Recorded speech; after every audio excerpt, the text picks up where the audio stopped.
Welcome to the Char Chit Chat, a podcast exploring all things biochar related, coming to you from a small sheep and tree farm in the deep south of New Zealand.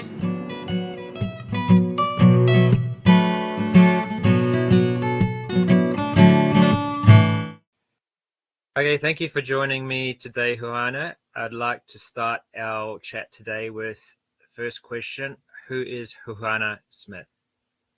Ko tainui te waka, ko ohau te awa, ko tararua te paimaunga, ko Ngāti Tukorehe te iwi, ko Ngāti Tukorehe te marae, no te whānau wehi peihana ahau, i te taho toku mama, i te toku toku pāpā no ahi te reiria ahau, i te timatanga.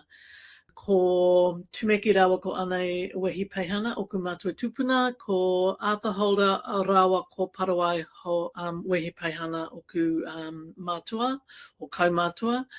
Ko Netta Smith toku whaia, ko Adrian Smith toku papa, Huhana Smith, ahau. I'm Huhana. That's me. Great, thank you. So I think what I just said is that I'm from Ngāti Tukorehe. I think I said Ngāti Tukorehe, but I'm Ngāti Tukorehe Rekoe ki te Tonga. We affiliate to Waikato, and my mother is the Māori connection in our family here at Kuku in Horowhenua. My father was an Australian farmer.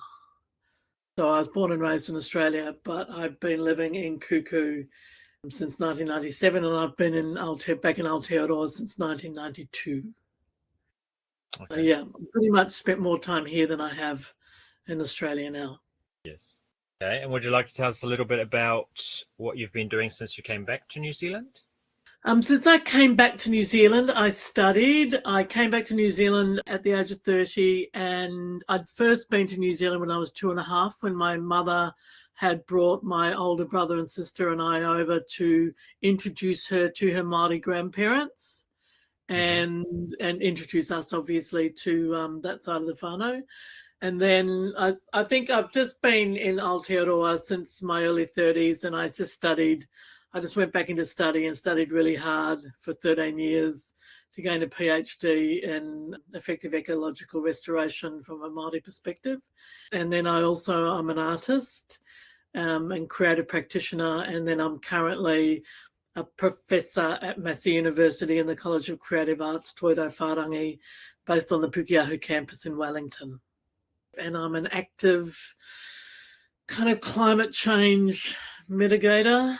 I've been doing major environmental research projects in earnest since 1996, and pretty much for the benefit of our iwi Ngāti Tukorehe, who are located in Kuku, Horowhenua, on the North Island of Aotearoa. All right, thank you for that. Can I ask, what did you do your doctorate in? What was the topic? I did a creative PhD because I'm a painter and sculptor, and I did it on effective ecosystem restoration from a Māori perspective. And I think I was really interested in cultural ancestral landscape and how we could better increase the integrity of the natural environment, or te taiao, for a climate change buffering. I acknowledge that we're in kind of environmental decline, and in what can Māori or Māori sensibilities towards te taiao bring to active mitigation of climate change impacts. So that's pretty much my research world. That's pretty much what I do. And I have been doing that in earnest since my PhD was submitted in 2007. I think also I should add that because I'm a creative person, so I'm an artist first and foremost, but I bring artists and designers together with all the multiple kind of disciplines of science to promulgate better ways forward in terms of what we need to do to return significant amount of the natural environment for climate change mitigation and carbon sequestration. That's my beef. That's what I do. All right. Yep. Please tell us what you remember about when biochar first came into your awareness. I think it was really through a good artist friend of mine, Monique Jansen, who's based in Auckland. And she was like, Huhana, there's a biochar centre at Massey University. And I'd heard about it, but I hadn't really been involved with it.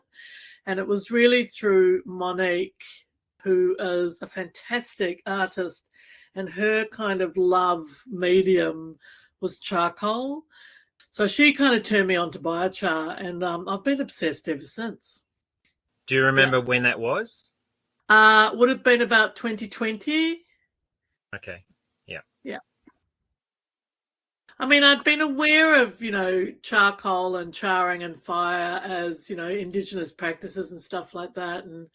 But I didn't realise it was so special because I have an olive grove, and when I started to prune the olive, so many prunings, it became a really good thing, obviously, to be biocharring my olive prunings. And that's what I've been doing pretty much in earnest since then.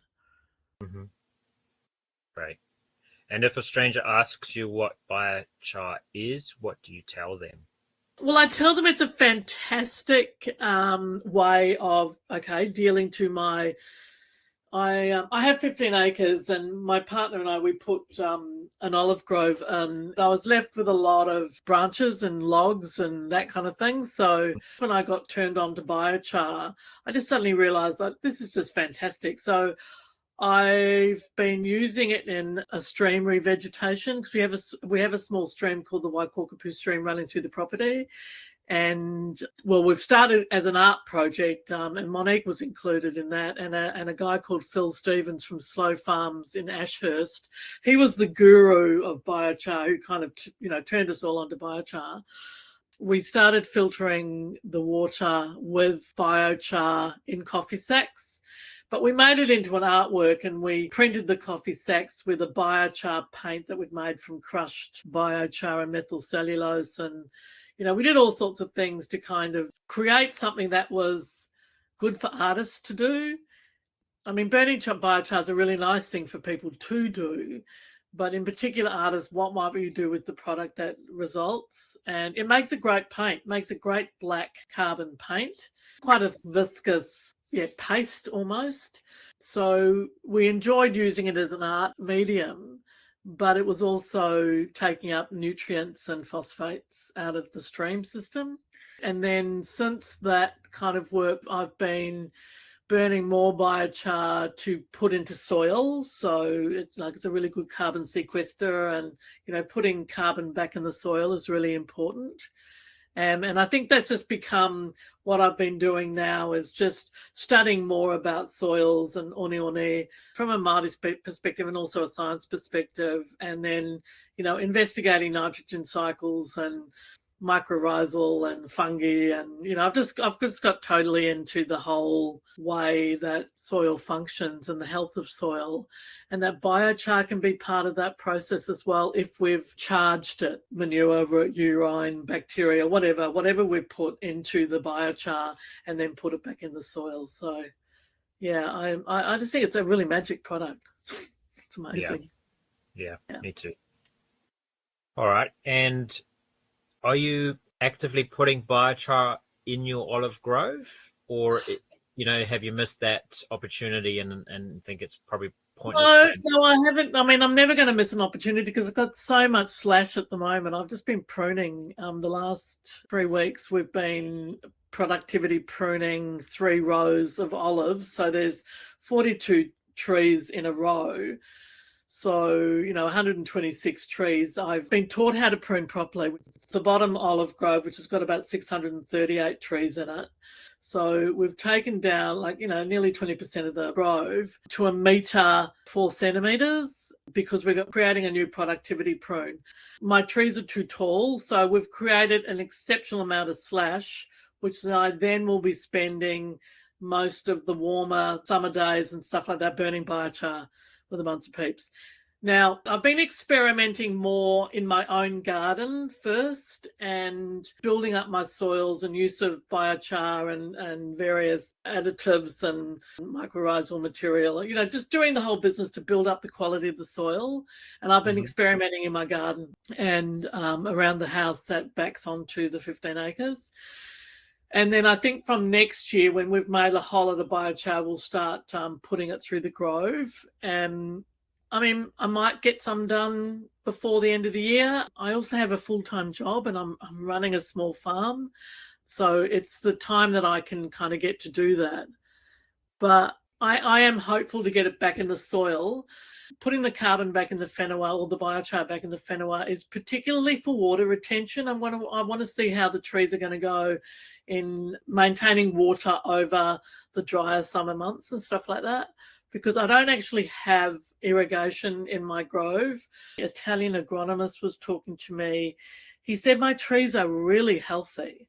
They're very healthy trees. They're very vigorous trees, and they grow better in New Zealand than they do in Italy. Yeah, I mean, perhaps there's nothing you need to do. If that guy says you've got really healthy trees, then maybe just leave the soil as it is and put the char into a vegetable garden or a flower garden or some other garden. Or Absolutely. else. Absolutely. Absolutely. Yeah. I'm going to have shitloads, so I'm going to have so much. But the other thing too that we're talking about is that, like at Massey, I'm involved in the harakeke sustainable fabric industry. Like we're close to getting a long fiber fabric made, and we're working with Italy at the moment. It's pretty cool. So working with this Italian agronomist, I'm pretty much involved in another big project, potential project with Plant and Food and the Bioeconomy Institute through Massey University in Palmerston North. And we're looking at a bigger silvopastoralism kind of process, but we want it to be organic, regenerative, and use biochar. I actually turn everyone onto biochar, because everyone should be using it, or at least generating it and then moving it around where it's needed. And particularly as carbon sequester, I think it's really important. But it also marries with that notion of olive groves should be in the emissions trading scheme. They're not at the moment, and there's a lot of olive trees in Aotearoa. But if we're going to go into a silvopastoralism kind of larger scale kind of opportunity, then we really should be sequestering or accounting for the carbon through that process. Yeah. But I think ultimately, I just think biochar is a really fantastic thing, and I could make biochar compost. I'm also involved in big wetland restoration, peatland projects, again, carbon sequesters, like trying to return aspects of the environment that have been drained and damaged, and then how we can turn them back into carbon sequesters. So really important.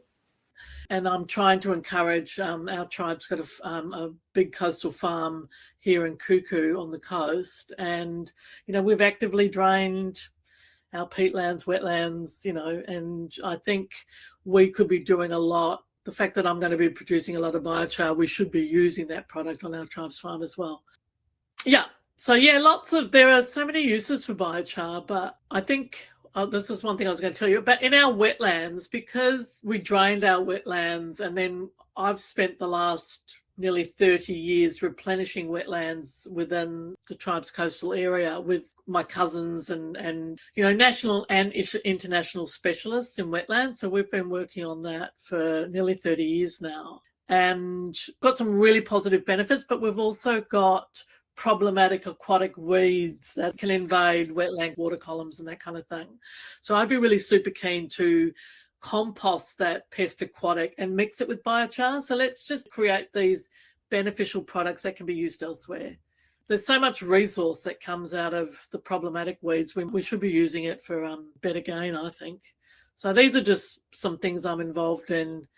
My life kind of revolves around compost, biochar, olives, organic gardens, and I make a beautiful extra virgin olive oil, and then I also make a lot of products out of my orchard. So this is my side hustle, when I'm not working full time anymore. So just trying to kind of develop the farm to be really productive for good food production, all organic or huaparakore, and far more productive place it is today than it was when Richard and I bought the block. We bought 15-acre paddock, and we've grown everything since we bought it. So we bought it in 2006, and every tree that's been planted, we planted it. So it's pretty cool. Yeah. And how much time does Richard get to spend on the property? Unfortunately, very unfortunately, my Richard is an Alzheimer's sufferer, so he's currently in full-time care. So he's Oh, no longer on the farm. He hasn't been on the farm for 2 years now. And so I've been pretty much running the farm since he went into care. And I mean, I think he probably was in decline for the last 5 years, really. So really, I had to pick up most of the work on the farm.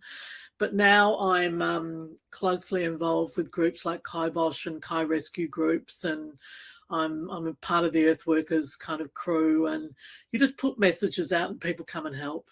So I'm yeah. feeling pretty blessed that a lot of people come and help me. Yes, a lot of friends, some members of my whānau, but it's hard work. It's hard work. But then I don't mind because I'm a farmer's daughter, so I know how hard my parents worked. So I'm not shy of hard physical work. I quite like it. But I'm also really committed to leaving a beautiful 15-acre block of land to, not only Richard's kids, but also to my nieces and nephews. And then making sure that they pass it on to the next lot and the next lot and the next lot, because we've really created a small farm legacy, which is all about intergenerational benefit, and it's not about property speculation. So we're hoping everyone gets that. That's what Richard and I have set up for them. This is a place where you're going to be able to eat really well, because we're going to need it, because I mean, we're not doing what we should do in terms of climate crisis. So, it's going to get pretty tough. Kai sovereignty, the whole Pātaka Kai concept. So I always like to think, I always try to be optimistic and think that, things may get better, but it doesn't look too good at the moment. Really. No, I mean, the thing for me that's getting better is that there perhaps is more awareness and more people like yourself spreading the word. I think it's really important to have a property and then encouraging it to become a community project where you keep getting different people coming in to help you do stuff, and then they learn. And the hard work is the health tonic. People need to work hard to get healthy again. And then learn about biochar and compost and organic food and that. So I think the awareness, my hope is the awareness is starting to grow, and people are finding a way to get involved. You don't have to buy your own property, get involved. You can go and work with other people. You get the same reward, I think. Yeah, I'm really glad we did what we did. I mean, we both laughed at each other and kind of we bought a paddock. Like, we're both like real nature buffs, and it's like, where's the forest? There was no forest. We've grown it. So I think it's all part of the awareness and kind of extending the awareness for others to say it actually doesn't take long to revegetate a stream system and actually turn it into a flourishing system. And I mean, we've got a flourishing forest around one section of the stream system, and then we just finished the other section. Well, I'm in the throes of finishing the next section of the stream. We made a big artwork out of it where we used the biochar paint that we made, and that we stenciled hemp wool weed mat, like 30-metre long lengths. This was an artwork at Massey, and got a whole bunch of like-minded friends and artists and designers and stuff, and we all stenciled biochar in a particular pattern that referenced the swamp hen, or the pukeko. Waiwai Pakura is the name of the pattern. And that's the footprint of the swamp hen, and that's what we put on the biochar stencil, put on the weed mat, and it just looked fantastic. It looked fantastic from the air. Like, honestly, it was like putting a beautiful piece of clothing on a waterway, and like cloaking a waterway and then planting it out. And now it's probably the most successful restoration planting I've seen, because I think the biochar and the weed mat was particularly helpful in getting those trees to establish really quickly. And then it's only 2 years they've been in the ground, and they're already taller than me. So I'm like, and I'm pretty tall. I'm nearly 6 foot, so I'm happy about that. Can you tell me a bit more about that weed mat? It's made of hemp, isn't it? Hemp wool weed mat. So it's made by Advanced Landscapes in Christchurch. We purchased it as part of a research project that I got funding for at Massey. And then with the printing, that was all part of an exhibition that we were going to have, that we had at the Govett Brewster in Namotu in New Plymouth. So the printing of the weed mat was just one of the artwork. So we presented the artwork, a biochar kiln, a whole kind of studio wall of documentary photographs of the whole stream restoration project, and then some artworks that I made with a sustainable woodworker, painter, and that I did the panels and he did the frames. And so we just made this beautiful exhibition. It was really fantastic, called the Cuckoo Biochar Project, and that went off really, really well. That raised a lot of awareness because we went and I think Monique got sick with COVID, so I had to do the workshops at WOMAD by myself and also take Richard with me, who was, in the stages of decline. So it's quite a lot of work to kind of keep them together while you're doing workshops on biochar. So it was rather hilarious, I think. It was quite a funny weekend, keeping a track on him and making sure he didn't get lost in that big crowd. But because it was WOMAD, there was quite a few friends who were there, so they would take him off and look after him. Do you have any idea with the gallery how many people might have seen that exhibition? I don't know the numbers, but thousands. Yeah. Thousands. Yeah, it's an awesome exhibition. We did turn a lot of people onto biochar. A lot of people came inquiring about the kilns that were used. It was the the kaitiaki model that Phil Stevens from Slow Farms had modified with a designer in fielding, so an engineer in fielding. So I've got two of those. One belongs to my cousin Moira and one's mine. And Monique had bought one as well, part of the research that she got when she was working at AUT in Auckland. And then one of the beautiful things we did with that one that we exhibited at the Cuckoo Biochar Project at the Go at Brewster is that Monique gave that kiln to Parihaka so they could use it for their big community gardens. So, yeah, they love it. So, yeah, I think we turned a lot of people onto biochar. Yeah. Yeah, I love it as a method of creating awareness. I love it. That's why I wanted to interview you, because I found that project online, the Cuckoo Biochar Project. It's very, very well documented too, by the way.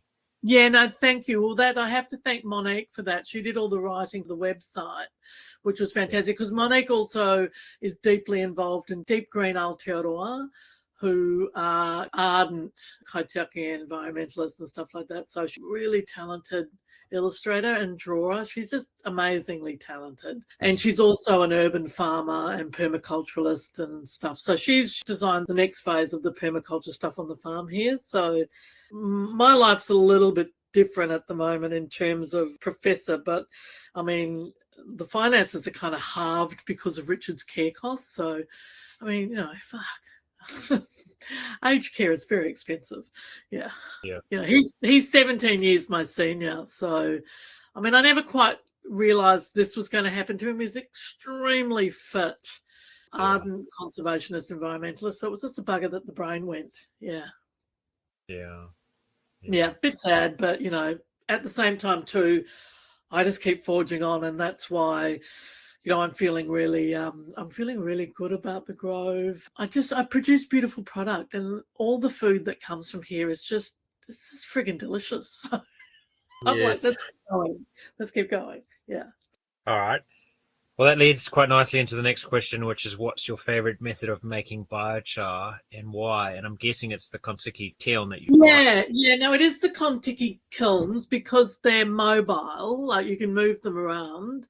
I've got a biochar section on the farm where I load up all the wood, and it could be some orchard trees come down or any kind of wood that comes down from around the farm, and then that just gets cut up and put into big piles. And I mean, I'll probably just let it season from now on. I don't really mind it getting wet. And then over summer, it'll really dry out. And then I cover it. We just start burning to kind of reduce the size of the piles. And so that's through those.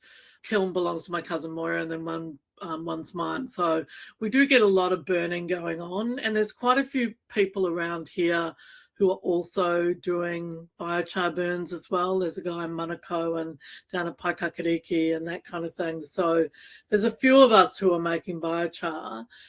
And it's a really nice process. So because I'm at Massey in the College of Creative Arts, we're also next year, as part of the Mātauranga Toi Māori kind of pathways, we're running through all of the deliverables, like whether it's music, design, film, digital media, whatever. I think we're going to start getting a lot more students coming up here And we will just be having biochar. We'll biochar burn. We'll, do stuff on the grove. We'll plant trees. We'll do all sorts of stuff. We'll garden, because I'll teach people how to garden, grow food. And I think the biochars are really nice. Everyone loves fire. Everyone likes burning stuff. So I think it's a really lovely, I would say, philosophical, meditative, psychological, emotional space where people can, let a lot of stuff go, burn some shit, I don't know, whatever you want to do. But it just tends to put people in a really good frame of mind. And the physical kind of cutting up of everything and then burning the biochar really well over the 4-hour period. I feed people through the house that's next door to the farm. And we just eat well and converse well and ideate a better future. And it's a nice thing to do. Good thing to do. Yeah. All right, I'm going to skip the next question, which was, why are you hooked by biochar? Because I think you've answered that many times. Yeah. It was funny when I was at the head of school, because I was the head of School of Art, and my staff used to say to me, I bet you $20 she's going to mention biochar shortly. Sure enough. Yeah, I was obsessed. I thought it was the best. I still think it's the best product. It's really nice to touch it and hold it. Oh, yeah, it's great stuff. Yeah. Can you tell us more about the paint? I'm interested in that because I haven't used or thought about using it as a paint yet. Yeah, no, it's really fantastic. Well, Monique Jansen, I give her all the credit for making the paint. I mean, we would talk about this, how are we going to do this? And I mean, I suggested that we should, if you're going to make a paint, well, we should stencil some weed or paint some weed mat and exhibit that. Yeah, let's do that. And then we'll do the whole stream. Yeah, let's do that. But how are you going to make this paint? So we developed a method of, those NutriBullets, like blitzing up biochar in a NutriBullet and then pouring that into, like, I out of my research project, I bought a lot of pestle and mortars, and then we just all, like, this group that we had, the Te Waituhi Anuku Drawing Ecologies crew, a bunch of artists and designers who are really ardent environmentalists and kaitiaki, we would just talk and crush and talk, mix. And so because it was damp, it was full of moisture, so it was quite like a paste. And then we were adding like water and methyl cellulose. So just ordering up from the chemist or, a chemical, I shouldn't really say chemical factory, but, methyl cellulose is a plant-based product, so it's not damaging to the environment. So it's kind of like the component of wallpaper paste without the preservatives in it. So, and then we mix that all together to create this really lovely, quite thick paint, like a creamy, kind of slightly soft whipped cream consistency. Fabulous. I'm an ex-printmaker, so is Monique. So the stencils just come out and you just start pushing the thick cream-like black substance into a hemp wool weed mat, which is like felt. It was dreamy. It was so yummy. Yeah, I mean, do you have to really work it into, or does the mat just suck it up? Not really. And the stencils were beautifully made by Monique and beautifully cut out, and so that the registration was really easy. The weed mat was 2 meters wide by 30 meters long. And you just roll it out, and the stencils are a certain size so that you could do two. You could do 2 long lines first, and then you did the kind of footprint element on either side, which was these particular stencils. And when you have a group of 10, 15 people, it doesn't take you too long, and you just kept moving them down the roll. We just printed for 6 days, 9 rolls out of 11. We didn't quite get them all done because we just ran out of days and we didn't have any more time. We had a 6-day window. And that's why when, you've seen on the website and stuff like that, when we laid the hemp wool weed mat, and it's beautiful because it folds really beautifully as well. And then you're using the bio pins. And I tell you, it was the most fantastic artwork I've ever been involved in. Yeah, I loved it. Yeah. So can I just go through that process again? So you nutribulleted it first, then used pestle and mortar. And what was the ratio between the methyl cellulose and the biochar, would you say? Can't remember. Can't remember. I think it was like you creating the consistency of thick cream. So I'm guessing around 50-50 maybe. it could be maybe 40-60 Okay. to solution. And I mean to water, so 60 water, 40, but I could ask Monique. I do forget, but she made 26 buckets of that stuff. Honestly, that girl, she's like, I mean, I'm obsessed with biochar. She's obsessed with biochar. So in order to do that, you have to be obsessed. But it was a beautiful, and I mean, I've still got a bucket of it. Still got a bucket of paint. I mean, it's been with all the people who participated also were artists, and they ended up using it in their own work in some way, shape, and form. I mean, I've used it in artworks because it just the hemp wool weed mat is of a beautiful thickness and consistency. It just absorbs, and you can get really clean, crisp lines with this paint. It's like black. It's just carbon black, and it's just beautiful. I love it. And then how long did you let it dry for? Doesn't take too long to dry. I think the biochar, because the methyl cellulose is going off as well, so because that's like a paste, so it dries. I think we were like, you'd have a rollout later that day, so like a whole day, 6 hours maybe. And then does it rub off easily? Like if you bump it on your clothes, does it go onto your clothes or does it really stay in the mat? No, because I think because of the methyl cellulose, like the glue-like substance, kind of adheres it to the fibers of the hemp and the wool, and it just absorbs. And then it's like, and because you've had this great kind of lovely plastic stencil over it, like a flat, I don't know whether she used mylar, I can't quite remember what she made, but big, like thick sheets of this plastic or mylar, and then cut stencils, and the way that you kind of held it down, like held the stencil down, so it's not to bleed. You don't want it to bleed. So printmakers don't like bleeding. So you could hold it down and then brush away from the edges. Don't brush towards the edges. Brush away from the edges as you're going over the sharp edge, and you can get this beautiful straight line. And because it's so deeply black and it's kind of a matte black, it's cool stuff. Very cool. And then when it was out on the stream, how long did it last before the rain and that sort of washed it out of mat? It lasted quite a long time. I mean, I've got photos of when, because it's almost 2 years. I think we started laying at about the 23rd of September 2023. So it's nearly 2 years since we started the project. Or let's say when we put the weed mat along the stream. But it rained like a week later, so that kind of washed a bit of the biochar out. But because it was so pushed into the fabric, it really kind of, the impression lasted for some time. And I think if even I went down there now, there would still be traces of in the weed mat. But most of the weed mat, like now it's 2 years down the track, it's pretty much disintegrated.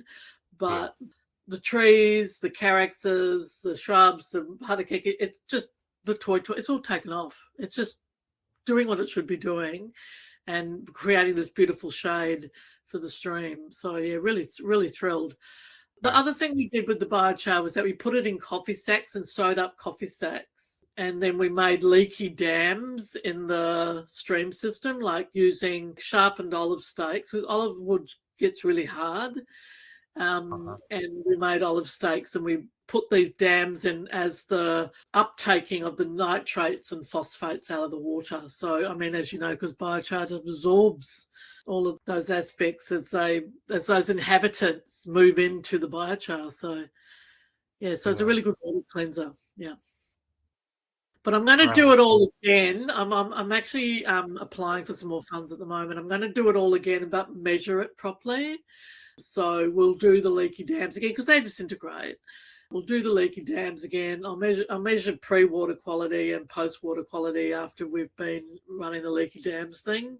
Similarly, with the biochar going underneath the grove, I'll start measuring it, because I just think I didn't quite do that with Richard going into care, and it was just too much. Like, while we managed to get that project done, it was pretty much too much, and then I had to spend probably 2024 in recovery. Yeah, no, I understand. Yeah, Yeah. because I mean, ideally, those sediment traps, that if you're trying to catch nitrates and other minerals, it's ideal to pull them out of the stream at some point and then use that somewhere else as a fertilizer. Because obviously, if you leave it in the stream long term and it disintegrates and washes down, well, then the nitrate's still in your stream. So it'd be interesting to know exactly when to pull it out. And that's the thing that's important to measure, isn't it? Yeah, exactly. Do you know if Monique tried any other glues, or did she just go with the methyl cellulose? Only methyl cellulose. Yep. And I reckon it works. It's great. It worked. It worked. I wouldn't try anything else. I mean, because there's not much else that's inert. I was thinking something like just flour and water, because I mean that's the old paper mache glue, and the wallpaper glue is simply you cook up some flour and water and it makes a glue. Yeah, maybe, but I'm not sure. Yeah, if you cook it up, like you mean, so you get it just a bit more clear, like a clear glue. Yes, you cook it and that makes it into the glue. It becomes much more sticky, then it changes a little bit. We could experiment with that. Yeah, and I'm guessing that it's actually going to be quite a good paint to use on other mediums. I'm thinking just something as simple as cardboard. I'm thinking I'm going to try it on some cardboard. I reckon you could, actually. I reckon you could. And then you would use that for laying down for gardens, or? Yeah, I mean, it could be used as a mulch, but I was actually recently looking at building some structures out of cardboard because the insulation properties are so good.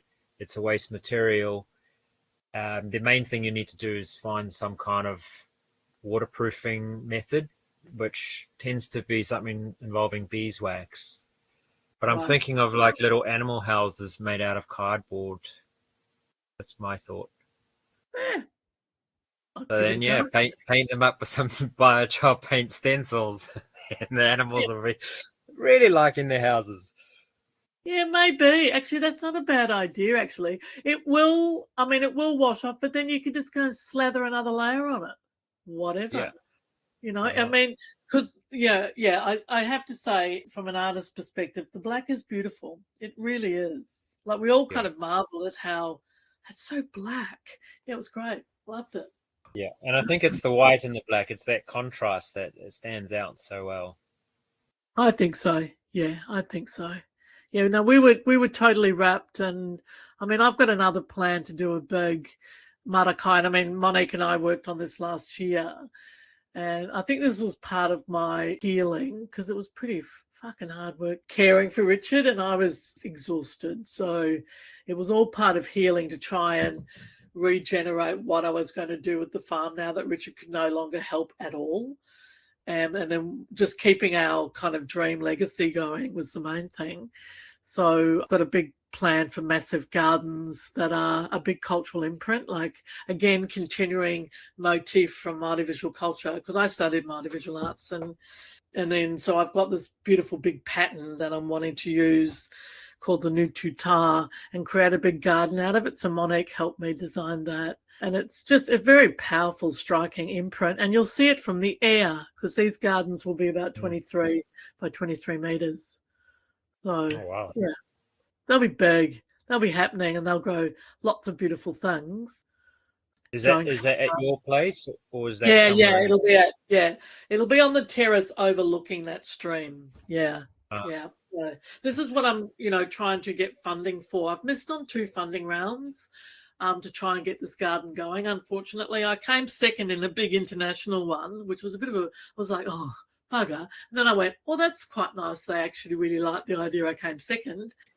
But that $55,000 would have been really handy. I would be having the garden really in place now, but I'm just like, well, the right time is the right time, and I applied to some iwi funds and I didn't get it either, but I'm going again. I'll go again and just refining the idea and the intent and the goals and purposes of the whole thing. So yeah, hopefully we can find the funding, but I mean, I've presented a lot on that stream project, and I've had some international curators just think it was fantastic, and I'm like, yeah, it was fantastic, but if that job's done, we've got the stream. That length of the stream system is really revitalizing beautifully. We've got a whole forest around our other section. I'm jumping the fence and going with the neighbours to do their section. And then I'll try and jump over the railway lane and work with the relations on their block, So the whole kind of biochar art, kind of making it into a big kind of communal, collective effort really turns people on. So, yeah. Yeah, because otherwise it's drudgery when you're just doing it by yourself, and it's not much fun. Not as much fun by yourself as with lots of other people around you. Yeah. No, true. True. It's fun ideating things by yourself, but then you go, I need a crowd to pull this off. So yeah, it's been great. It's been really good. All right. My next question is, what do you think is needed in New Zealand to make biochar more of a household topic? Besides what you're already doing so well. Well, but then it's still not uptake. I think probably maybe more biochar compost at garden centres, like getting it in people's faces a bit more, like, oh, what is this stuff, biochar? So local biochar suppliers at local nurseries and that kind of stuff. Biochar compost, what's this? I think just more education possibly at that garden centre level could be really good, because so many people go to garden centres. Yes. So try and capture their imagination at those places. All right. What do you know about the Biochar Network New Zealand? Yeah, I know Phil well. Monique and I know Phil well. How did you get hold of Phil? Well, Monique put me on to Phil because he was in Ashurst, which is not too far from Kuku. It's about 50 minutes from Kuku, 50, maybe an hour away. I think 2020, and then we all went into COVID, and then we came out of COVID, and I think September 21 was when we had our next biochar burn. So, I mean, there was lots of stuff. We were talking a lot about biochar, especially post all the slash, the forestry slash problem and stuff like that. So Phil and I were having big chats, and he was talking with major people in Wellington about bigger systems that could, take to that level of forestry remains. But that never took off. So, yeah. Phil's very good at educating farmers on how to do a biochar burn with their big piles of wood on their farms, and how to burn them from the top as a biochar burn. But, I think agriculture is still ardently conservative, so people struggle. So maybe we just need to get way more biochar. I know the Biochar Network, actually, now I'm thinking about the Biochar Network, we've been at field days and that kind of thing. So extolling the virtues of how to deal to your wood waste on your farms in a far more environmentally friendly way. Yeah. All right. Last question. Is there anything else you'd like to chat about today?